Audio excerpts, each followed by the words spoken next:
चलिए, मैंने पिछले वीडियो में बताया ये कि समानांतर श्रेणी किस प्रकार के संख्याओं का अनुक्रम को कहेंगे। अब आपको कुछ एग्जांपल्स देते हैं जिसको आप देख करके बता सकते हैं, करके बता सकते हैं कि वो समानांतर श्रेणी में है या नहीं है। आइए, एक एग्जांपल है, यह एक सवाल है कि निम्न में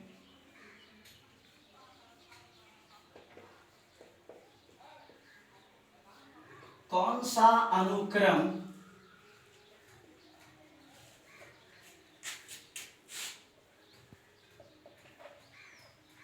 समानांतर श्रेणी है। चलिए, 10, 15, 20, 25 ... दूसरा 2, 6, 8, 10। अगला √2, √8, √18 ... ये चौथा 0.2, 0.4, 0.6 ...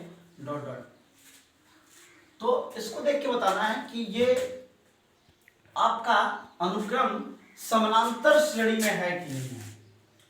समानांतर श्रेणी में है कि नहीं है। मैंने पिछले वीडियो में यह बताया कि कोई श्रेणी संख्याओं का कोई क्रम एपी में अगर है तो उसके लगातार दो पदों का अंतर समान आएगा। लगातार दो पदों का अंतर का मतलब यह होता है कि पहला पद, दूसरा पद, तीसरा पद, चौथा पद, पांचवा पद ये लगातार है। अगर पहला के बाद दूसरा न कह करके तीसरा कहते हैं तो ये लगातार नहीं है। तीसरा के बाद चौथा न कह करके आप 5 कहते हैं, पांचवा पद कहते हैं तो ये लगातार नहीं है। लगातार का मतलब पहला, दूसरा, तीसरा, चौथा, पांचवा ये आपका लगातार है। तो आप देखिए, यहां पे मैं आपको सबसे पहले इस सवाल को करा रहा हूं कि ये एपी में है या नहीं है। तो मैं हल करा रहा हूं आपका पहला क्वेश्चन। 10, 15, 20, 25 ये ... है। तो जरा देखिए, ये 15 में से आपको 10 घटाना है क्योंकि लगातार पद है। फिर 20 में से 15 घटाइए, 25 में से 20 घटाइए। मैंने ये बात पिछले वीडियो में बता दिया है। अब देखिए, 15 में से अगर आप 10 घटाते हैं तो कितना आता है? सॉरी, घटाना का चीज है। 15 में से आप 10 घटाइए तो कितना आएगा? 5 आएगा। 20 में से 15 घटाइए तो 5 आएगा। 25 में से 20 घटाइए तो 5 आएगा। यानी कि ये बराबर अंक आया है। इस संख्या के लगातार दो पदों का अंतर समान आया है। तो जब किसी श्रेणी का, किसी अनुक्रम के लगातार दो पदों का अंतर समान आता है तो ये एपी में है। तो लिख सकते हैं, अतः ये अनुक्रम एपी में है। इस तरह से आप ये पूरा सवाल कर सकते हैं। चलिए, मैं आपको एक चीज और बता देता हूं कि समांतर श्रेणी में होता क्या क्या है। ये सारा सवाल आप लोग अपने से कर सकते हैं। ये दूसरा सवाल भी आपको दिखा दे रहे हैं हम। दूसरा एग्जांपल दिया गया 2, 6, 8 और 10 ये ... लगातार दो पद, यानी कि 6 में से 2 घटाइए, 8 में से 6 घटाइए और 10 में से 8 घटाइए। 6 में से 2 घटेगा तो 4, 8 में से 6 घटेगा तो 2, 10 में से 8 घटेगा तो 2। देखिए, यहां तो बराबर है लेकिन यहां बराबर नहीं है। इसके प्रत्येक पद, लगातार दो पद का अंतर समान बना रहना चाहिए। यहां तो 2 बराबर, लेकिन यहां समांतर श्रेणी का नियम का पालन नहीं हो रहा है, यानी कि ये एपी में नहीं है। लिख सकते हैं, अतः ये अनुक्रम एपी में नहीं है।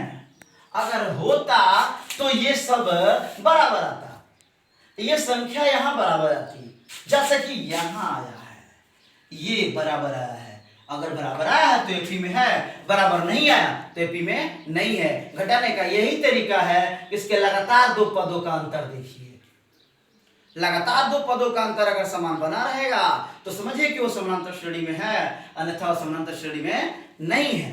अब आपको मैं कुछ समानांतर श्रेणी का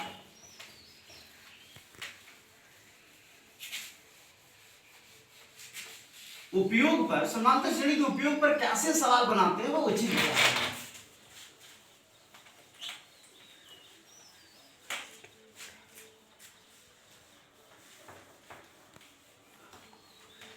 देखिए, इस वीडियो को आपको एक बार में अगर समझ में नहीं आता है तो इसको बार बार पढ़िए, इसको बार बार देखिए, क्योंकि लॉकडाउन में आपको सामने कोई टीचर नहीं आने वाला है, आपका एक माध्यम यही है। आप इसे बार बार पढ़िए, अगर एक बार में नहीं समझ में आता है तो बार बार देखिए इसको। देखिए, यह समानांतर श्रेणी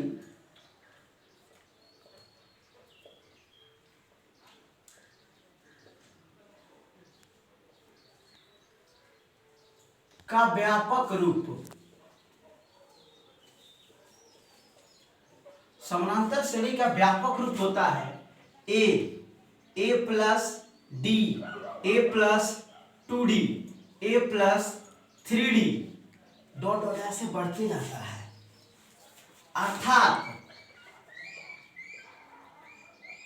अर्थात समानांतर श्रेणी में एक एनवा पद होता है। ए एन का मतलब होता है एनवा पद। एनवा पद होता है जिसे हम बोलते हैं A plus N minus 1 into D, जहां ए एन मतलब एनवा पद, ए प्रथम पद, एन पदों की संख्या,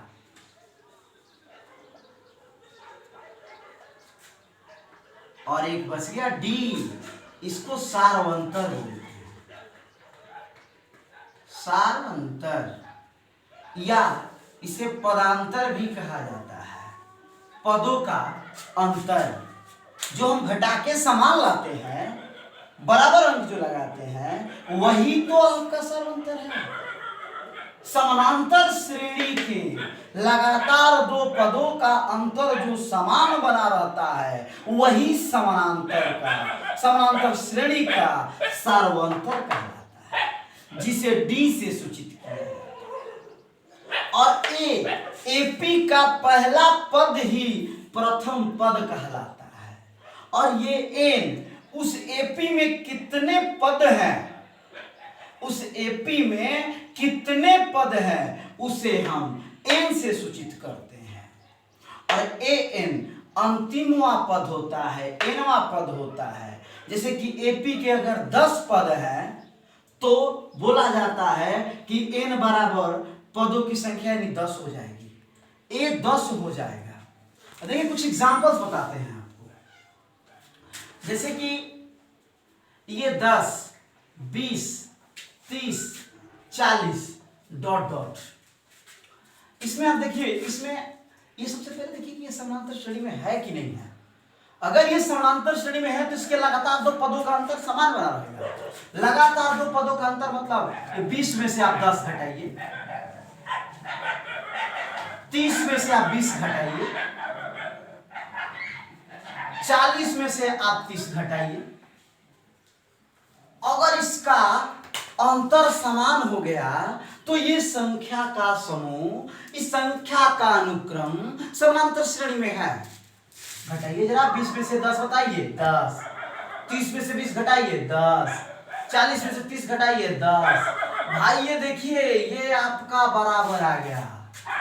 इसके पदों का अंतर समान है, इसके लगातार दो पद का अंतर जो है समान है, इसलिए ये एपी में है। अतः ये अनुक्रम एपी में है। चलिए मैं बात करता हूं इस सब चीज का। इसमें ए क्या है, प्रथम पद है, तो इसका प्रथम पद क्या है, 10 है। तो ए बराबर 10, जिसे हम प्रथम पद कहते हैं। ये n क्या है? पदों की संख्या।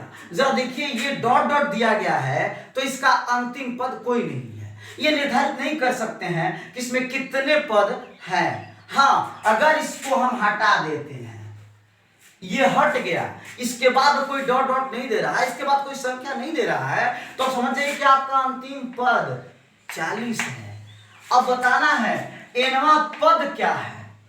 nवां पद क्या है? तो an बराबर आपका 40 है। अंतिम पद क्या है? 40 है। और रहा बात n, पदों की संख्या क्या है? तो पद की संख्या गिन सकते हैं, छोटा है। अगला n निकालने के लिए सूत्र भी है, लेकिन छोटा तो दिखा सकते हैं। 1 2 3 4, यानी कि इसमें n बराबर 4 है। n बराबर 4 है। रहा आपका d, सार्वंतर क्या है? तो भाई ये पदों का अंतर जो आप लिख रहे हैं, जो बराबर आता है, ये पदों का अंतर, सार्वंतर, सभी जगह जो अंतर आ रहे हैं ये 10, यही तो आपका सार्वंतर है, जिसे हम d से सूचित करते हैं। ये रहा आपका इस समानांतर श्रेणी के व्यापक रूप और इससे आधारित ये प्रश्न। इस पर आधारित हम सवाल बनाएंगे कि ये क्या कहलाता है, इसका अनुप्रयोग हम लोग कैसे करेंगे।